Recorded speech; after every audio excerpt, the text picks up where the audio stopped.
Kind of don't know how to start this conversation, but I think I need to. I want to start with the red lipstick because this isn't about makeup, but I just want to say, since I've shaved my head, actually the red lipstick started first because I never really looked good in red lipstick.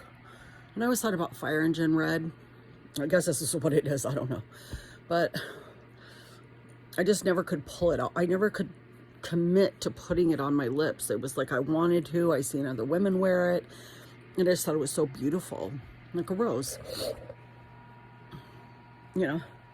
So this is going to be a humdinger of a video. I was going to do a Facebook Live, and then I realized that, you know, anything could happen. But if I do it like this, I think it might help. But anyway, so I'm wearing my red lipstick. It empowers me. And right after the red lipstick kind of moment that I was having as a woman, I shaved my head. I had this issue going on with my hair, and I thought I was losing it, and every day I was having these panicked feelings. I finally said, F it, and I shaved my head. And my husband was like, you look really good. That looks really good on you. I did this years ago, so I kind of knew I'd look good with a bald head, but I didn't know I was going to do it. So now I'm wearing it all the time, and I think after today, I will continue to have a bald head, or shaved, cut short. I just finished watching, okay, I just didn't realize. My daughter's been upset with me, and upset is not the word. She's royally pissed. And I was angry in my 20s, 30s, 40s, and part of my 50s. But as of recently, I've been kind of looking at the other side of it. So anyway, my daughter was very upset with me, and I had to contact her because I was really upset about something. And I was like, I don't care if she's not talking to me. I'm going to let her know that this really bothered me. And so I did, and she lashed out. And then it bubbled up and brought some feelings. And then I watched this documentary, and that's why I'm responding now. So it kind of started there, and then it went somewhere else, and then went somewhere else. And then finally I connected the dots, and I was like, holy crap. And I was like, I have to make a video on this because I'm not, first of all, let's just say this. I am not a leader or forerunner or anything for this issue. But I've talked about it in general, and I didn't realize that it had a connection to today, other than it had happened to me. I remember just telling my husband over and over, like, you know, this happened to me as a kid, and then when I went into my 20s, something else happened to me, and I think this one thing in my 20s was worse, but I don't know which one is.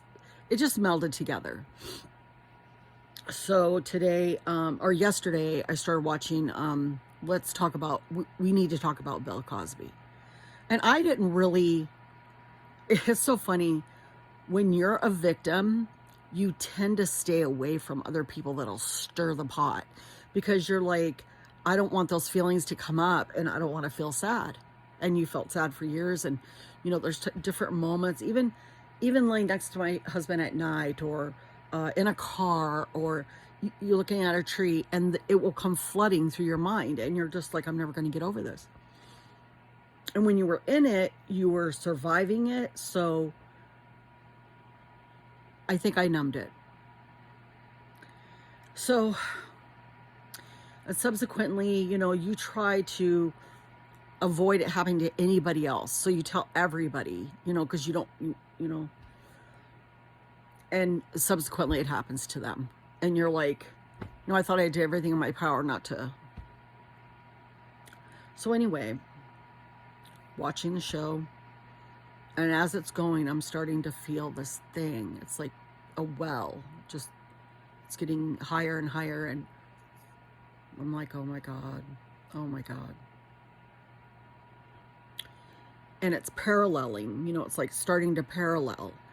And then the shame starts, and then like the humiliation, and I'm like, I'm in trouble, and my husband's not here right now. You know, he's out of town. So it's like, what am I going to do? I don't have my key person that always, you know, has a shoulder. And I've been talking to him, Here we go with the red lipstick, right? Because like, red lipstick, you know, you're a harlot type of thing. He's not here, so I can't go to him and say, I really, really need you to hold me and tell me that I'll be okay. So I'm going to make this video, and I'm going to make this for other women. I'm going to make this for men to help you understand, because there was a man who was there with his wife and he cried after hearing what she had to say. I watched and concluded the whole documentary. So late one night, I was kind of considering seeing somebody in my 20s. I think, my son who passed away he was still alive. And I had stayed at the Motel 6 for some reason. I think it's because I didn't have a place to stay. I was always leaving my mom and dad's house because of what happened in my family, right? And I always was a runner, you know. That makes you feel bad too, see? It just all stacks on each other, and it's like you can't even breathe after a while. But he said, well, come in, pick up some money so we can go to work tomorrow in the morning, because I was the only one that had a car. So it was like, okay. And I was making $300 a week, and that was a lot of money back then in my 20s, because I'm going to be 57. So $300 a week, man, whew. And I was picking grapes in Indio, California, right from Coachella. And I went over, and I could smell the alcohol in his breath as he reached down, because they needed the gas money. And I remember even having to borrow $5 from my son. It was all he had in his little piggy bank, or whatever you want to call it. And he gave it to me. And I said, I'll pay you back. And I don't even think I ever did. I should send him $5. And this is how the memories are flooding back to me. And I owe the deepest apologies to many people. So I smelled the alcohol in his breath, and I thought, oh my God, he's drunk. He's not going to be able to go to work tomorrow. And I can't communicate with all these Mexicans, even though I'm part Mexican. I can't communicate as thoroughly as they can. And so he would speak for me, basically, because I didn't know what I was doing. I mean, it was the first time I'd worked in the grapes. And there's different little jobs you have. And this is before the whole, changes that had occurred out in the uva. And so I thought, the person's not going to be there, and I'm going to come over here, and it's gonna be... Everything in my life at the time was just stress. It was stress. Taking care of my children. I got to do this. I got to do that, And he said, scoot over. And I thought, oh, we're going to go get the gas. And from that moment until the end of that moment was probably one of the most terrifying experiences I ever had in my life. And I have had some very intense situations in my life, and that one was by far the worst. And watching Bill Cosby just drug it all up again. I was not drugged, but I was raped, and I was raised a Catholic, but I did not believe in Catholicism anymore. I was a born-again Christian. That doesn't mean that I was a Christian when the rape happened, but what I'm saying is I didn't believe in Catholicism anymore. So, and as it was happening, I started praying the Our Father. I was like, Our Father who art in heaven, hallowed be thy name. I thought I was dying, and if I died, I was going to be right with God and or help me. But I just knew, because we're out in the middle of nothingness, of trees, and I thought, there's nobody who's going to be able to find me. I'm dead. I'm dead. And there was a crowbar I had underneath my seat for protection. And I thought, if I don't get a good grip on him, he is going to beat me to death. And he was beating me anyway. So I watched the Cosby Show. We need to talk about Bill Cosby. And from beginning to end, I just sat here. And this feeling came over me of like misogyny. Men's, oh God, hatred of women. He didn't go off with some guy and rape him, which would still be considered rape. It was, you drugged them and you took advantage of them. And then when you were released, it was on a technicality, and you admitted and confessed to all of it. Which, by the way, my rapist did face me years later. And no, I did not call the police. My father said he was going to handle it, and they left with rifles. So you can only imagine. And when my mom saw me, she was like, look in the mirror and never forget what you see. And I had black eyes and a bloodied lip. And I mean, it seems like such a blur, not during the whole thing, because I remember everything about it, every single moment of, and this panicked feeling, like this panic, just absolute panic and terror of like, and I'd never, you know, on cartoons, when they'd punch somebody and they see stars, he hit me so hard, I seen stars. And I was like, this is it. It's over. I'm dead. I'm dead. I'm going to die. It was terrifying. And when I watched the Bill Cosby thing, I thought about that they didn't even have a chance to think about that, to make a conscious choice, that misogyny was such a present. And later, you know, I talked to his sisters and everybody, and they said, why didn't you come over to the house? And I said, I was in a car. He took all my clothes off, told me to take off my clothes, and he had my hand, and it was going through a city street, and he had me outside walking naked, and he had my hand and was driving my own car. Now, mind you, my kids are asleep over in said location. And thank God they weren't in the car. That's all I can think. And they were just sleeping when I got there, so I was so relieved. So my parents came and got me. I called my parents. They said, please come and get me. Please, please come and get me. I was trying to figure out how to get to a phone. I couldn't. I'm walking down the city street as he's driving the car next to me with no clothes on. So there's this humiliation, this dirty, my body is disgusting feeling. I'm disgusting. I'm dirty. I'm disgusting. And he hates me. And I had to have done something wrong. I had to have done something terribly wrong to deserve this. And I need to be okay with God, to know that, like, when I die, I said the right prayer so I could go to the right place. And so Mom had me, when I got home, instead of, you know, putting me in bed and putting a warm blanket on me or something, you know, she takes me to the bathroom and is like, look at your face, you know, don't forget it. And I think that's why I'm angry with her. It's like, I didn't need to look at my face. I already knew. Because when we came back to his house was here, and then he was staying in a trailer behind there, and nobody was there except for my kids.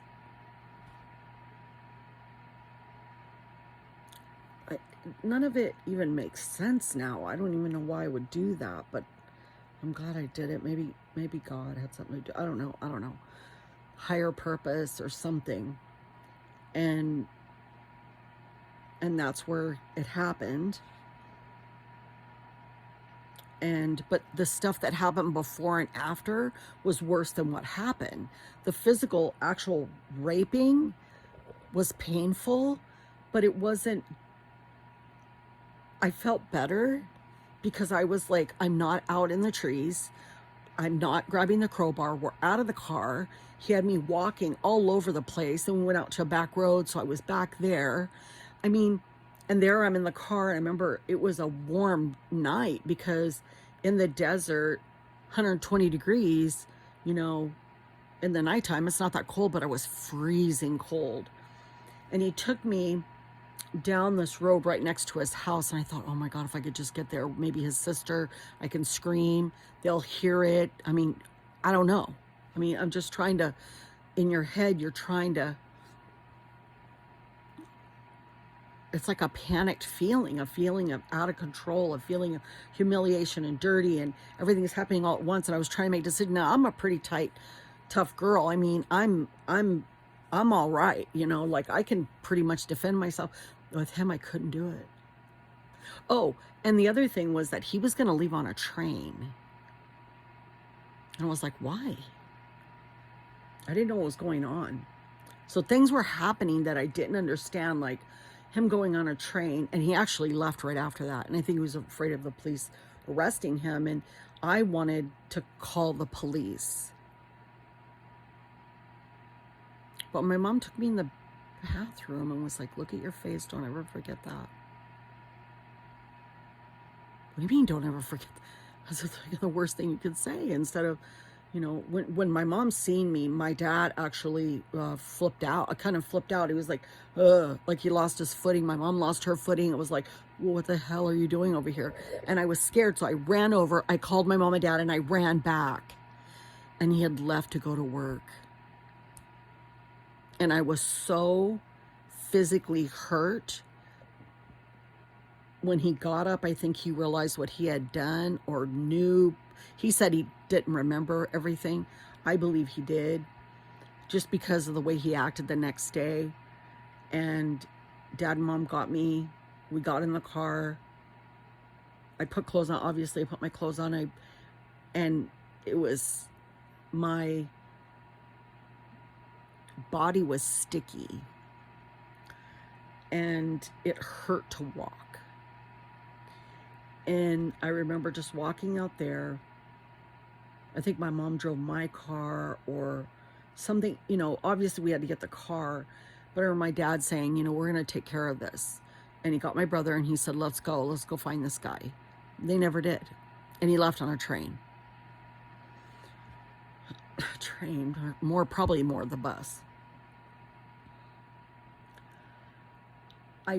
The reason why this one has stood out for me rather than things that have happened to me before when I was a young girl was that it was so cruel, and I thought of other women, and I thought of what should I be doing? Should I be?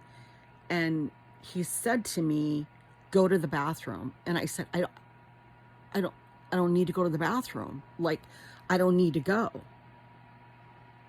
And he's like, go to the bathroom. And was just,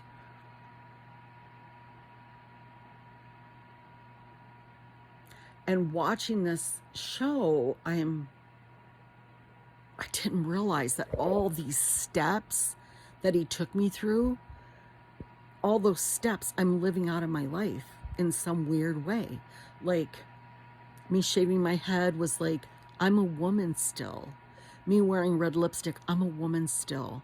But that doesn't give you the right to hurt me because I'm a woman. Now I have chronic pain, all this other stuff. There's all this stuff about my life that's really goofy and weird. But when my daughter was angry, it was like rage. And I was like, I hate his guts. I hate him. I don't think I ever felt safe again, except with Timmy. Timmy makes me feel safe. He makes me feel, so when he's not being safe, I feel unsafe, really, like on another level safe. But he makes me feel safe. He's just a safe person. Like, I know he's strong. I know he has a good grip. I just feel like he wouldn't let anything bad happen to me. And throughout the years, when I had other boyfriends and stuff, I would call Timmy, you know, because we've known each other for over 35 years. And then we broke up, you know, and I had my daughter, of course, my daughter, our daughter. And then we subsequently seen each other again and again. And then we married. And it's going to be 22 years this April. But we weren't always together. So the point that I'm making is this. There's so many layers to rape. There's tons and tons and tons of layers. There's my cleanliness, that sticky feeling. It's my skin, you know, the way I want it to feel. It's, they don't just rape your genitalia, but they rape your mind. They rape your soul, and I can't believe that all these women have gone through this. And then to wake up and say, I knew something happened, but I didn't know what happened, but I didn't know what happened. I know what happened, but I could see why. They were drugged and I wasn't, but it's a blur. It's like, it's so unbelievable what he did that it's almost like I can't stop it in my mind. And so it's just going by really slow, just like it did that night. Next morning, he was gone. I remember I was laying there and I was on like some mattress on the ground, like this thin mattress on the ground, and I was still on my stomach. And I was like, oh, just pretend like you're asleep, pretend like you're asleep. Because I kept thinking, just grab the kids and go. Because, and you have to know something else. At the time, whenever I went anywhere, I was made to take my children everywhere I went. So when my mom says things like now, and I'm going to include her on this because these are some of the core issues I have with her, is I thought I was staying at Motel 6, but now I remember. Yeah, because I would have, well, maybe not. Because getting my mom to help me with my children was like pulling teeth. And it's because it was like, well, you got pregnant. I remember hearing that too, because I was a teenage mother. You got pregnant, so you take care of them. No, I got pregnant and I needed help. That's today, though. Back then, I didn't know what was going on. So I remember just getting my son, my youngest son, and my older son, getting my parent. I came out to show them where I was at. Like, I'm in here. And my mom and dad, my dad just, whoa, because I got beat up. I mean, I was beat up. I remember looking in the mirror. After it happened, I said, I have to go to the bathroom. He was kind of calming down. And he made me pee and stuff, but he wanted me to go to the other bathroom. And I couldn't. You can't just make yourself. I mean, it just... So I went into the bathroom. And I don't know how long this went on. It seemed like it was a couple hours.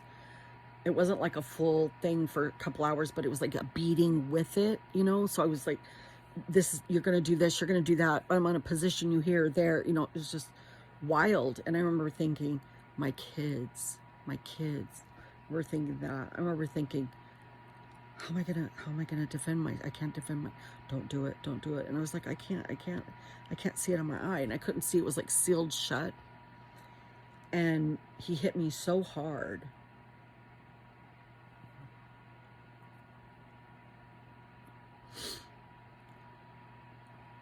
And I said I forgave him, but I don't think I've forgiven him.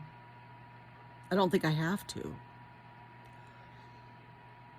So I got my kids, got in the car with my mom and dad. My mom and dad had the station wagon. And somebody drove my car. I think it was Daddy. And I went home and I told him I had to go to the bathroom, and so I got up, because you have to remember, he's telling me what to do the whole time.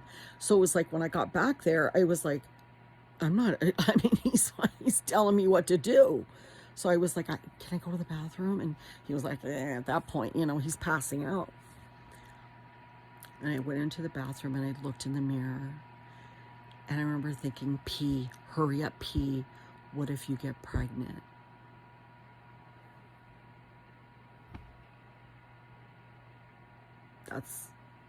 That's what I was thinking for these women, was like, oh my God. And so then my parents came. I went to the house over and I told his sister, I said, didn't you hear me screaming? And she said, I heard something. And I was like, oh God. Because it was so quick when he grabbed me in the car, when he said, move over. I had a one-seater, I think it was one seat. I think it was a one-seater Plymouth Fury 3. It was I want to say it's one seat, but when I slid over, I was like, okay, what's going on? Like, it was like, oh, he's going to go put the gas in my car. Because he was giving me money to get gas in my car so I could pick him up in the morning so we could go to work. Well, it's like 8 o'clock at night. It was like 8 o'clock or something. And I remember that because I was like, it's early, I got to get to bed. I've got to get up at like 3 in the morning. No, I know why I'm thinking of the Motel 6. I know why I'm putting all these together right now because I'm impromptu doing this video because I want to send it to my husband, who's been such a champion for me. And he doesn't realize, I think sometimes when he gets upset, it'll kind of freak me out a little bit. Even though I say there's just a rage. It's a rage. And years later, he's seen me. And it was in an AA meeting, and I can say that now, I think. It was in an AA meeting, and I was standing there, and he walked in the door, and I went, and I was like, hi, my name is Cindy, and I'm an alcoholic, right? And I was in the middle of that when I seen him, and I went, it was like terror. And I went to my sponsor, and I said, oh my God, the guy that raped me showed up in AA. And she said, you don't have to do an amends with him. You know that, right? And I'm like, no. I mean, I need to, right? And she's like, no. People will forgive you. It has nothing to do with you forgiving him. It has nothing to do with that. You know what I mean? Like, because I knew I was going to have to do an amends too. I thought I was an alcoholic. It turned out I wasn't an alcoholic. I was overthinking it. But at the time I was binging on alcohol a little bit here and there. Or every time I drank, something bad happened is what it was. Every time I drank, something bad happened. So, okay, so her name was Jana. I said, Jana, what do I do? And she said, well, what do you want to do? And I said, he wants to speak to me. Now, mind you, my brother was there too, who was back in this area in the kitchen, and he was cleaning the kitchen up, and I knew he was there. So I had already gone through my little 1-year drug stint, and I'm in Alcoholics Anonymous, which drug addicts can identify as alcoholics, all can identify with drug addicts. It's a drug, okay? So that's the story behind it. And he asked to speak to me through a guy. Guy come up and asked me as I was standing outside smoking a cigarette, and he said, you know, this guy wants to talk to you. But he asked if you were okay if he talked to you. And I was like, oh my God, I got to call my sponsor right now. I'm going to get drunk. So I go and I talk to her, and she's like, you don't have to do that. It's up to you. But if you do go, I will be with you. So of course the rape then comes up, and her and I start talking about it. So I meet him at a Taco Bell. And I think it was in Indio. Yeah, it was in Indio because of the recovery home. And he said, I don't remember. I was so drunk, I don't remember, but I know I must have done something. And I told him what he did to me, everything that I remembered. I told him about the crowbar. I told him about everything. Some of the stuff was kind of embarrassing, so I don't know if I got into every single detail of it, but I remember me thinking, how could you not remember that? I drink and I remember everything. So he makes amends to me and he leaves.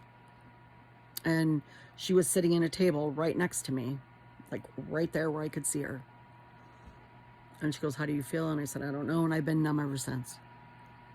Except whenever I talk to my husband, I always tell him, like, oh, that brings up my thing for me. Oh, that brings up my thing for me. But after watching Bill Cosby, a whole other thing is here for me.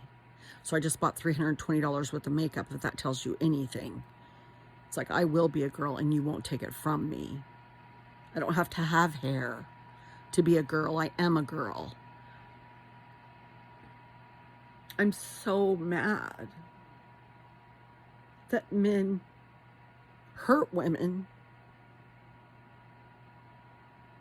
and I'm vulnerable, because I'm not as strong as they are. I found that out that night. And I don't know what made you do all this weird stuff. Though his sister told me later that his brother had been raped or something. And it's just this weird Mexican culture's secret thing. And I guess white people have it too. But I'm saying that they was Mexican, I was Mexican, you know.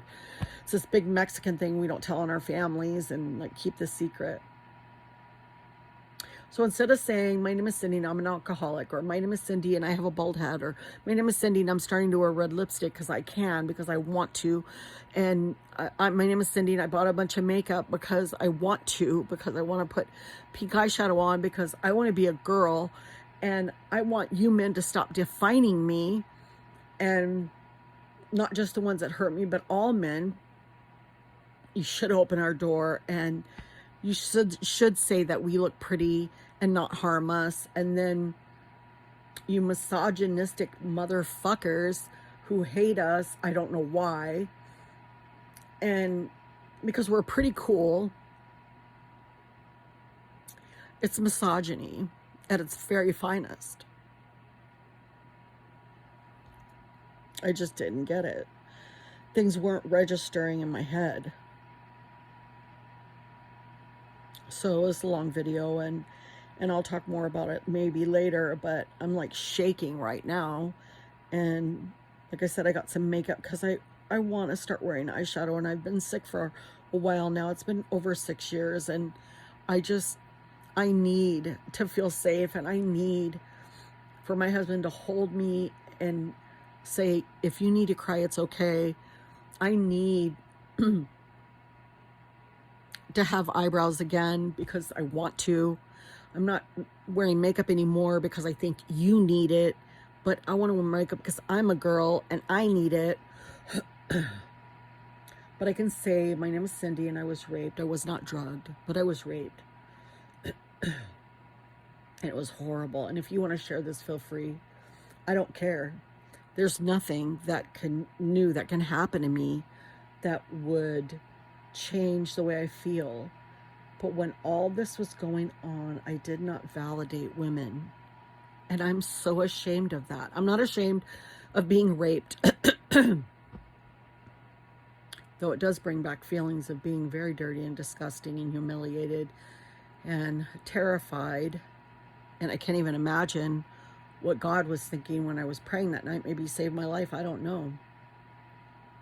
I was getting hit pretty hard though. My parents were like, you shouldn't have been around him anyway. Just like, yeah, I know. Think I haven't thought that, over in my mind 100 times.